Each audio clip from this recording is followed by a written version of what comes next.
জানি যে ৭৮-৭৯ সালের দিকে বাংলাদেশের বিভিন্ন স্থান থেকে বাংলাদেশিদেরকে নিয়ে জিয়াউর রহমানের উদ্যোগেই সেখানে বসবাসের ব্যবস্থা করা হয়েছিল এবং সেই থেকে পাহাড়ি এবং বাঙালিদের যে সমস্যা, সংকট, নির্যাতন, নিপীড়ন, হত্যা এবং হত্যার একটা মহোৎসব আমরা দেখেছি। এবং এই বছরগুলোতে এমন কোনো মাস নেই যে 2-4 করে মানুষ এই জনসংহতি সমিতি, শান্তি কমিটির নামে তারা বাংলাদেশি এবং বাঙালিদেরকে তারা হত্যা করে নেয়।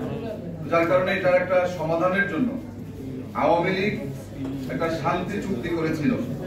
আমরা তখন দেখেছিলাম যে বিএনপি এই চুক্তিকে কালো চুক্তি বলে আখ্যায়িত করেছিল এবং আমরা সবাই এই কালো চুক্তি বলে অনেক আন্দোলন করেছি, সংগ্রাম করেছি। বিএনপি এই কালো চুক্তি বাতিলের দাবিতে একটা লং মার্চ করেছিল।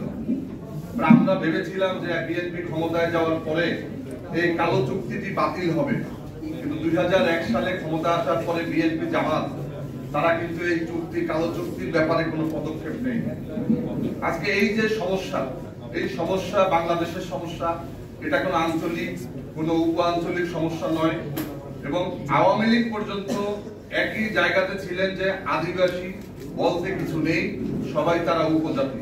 এবং নতুন করে যে এই যে তারা বৈষম্যের সৃষ্টি করতেছে, আজকে নতুন করে যারা 5ই আগস্টের এই বৈষম্য বিরোধী আন্দোলনের বিরোধিতা করেছে, তারাই আজকে নতুন করে তাদের বৈষম্যহীনতার দুয়া তুলে আন্দোলন করতেছে।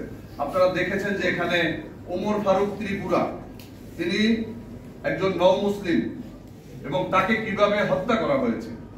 এবং আমরা দেখেছি যে এই পার্বত্য চট্টগ্রাম ঘিরে শুধুমাত্র এই আদিবাসী বা উপজাতিদের চক্রান্ত নয়, আন্তর্জাতিকভাবে অনেক শকুনের চোখ এই 3 পার্বত্য জেলার দিকে আমরা দেখতে পেয়েছি। শেখ হাসিনা পালিয়ে যাওয়ার আগে আমরা শুনেছিলাম যে কারো নাম ধরে বলেছিলেন যে এটাকে একটা খ্রিস্টান রাষ্ট্র বানানোর জন্য তাদেরকে ক্ষমতায় নিয়ে আসার জন্য চেষ্টা করছে। কিন্তু আমরা কিন্তু সুনির্দিষ্ট কোনো প্রতিবাদ এবং এই বিষয়ে কোনো বক্তব্য আমরা এখন পর্যন্ত শুনি নাই।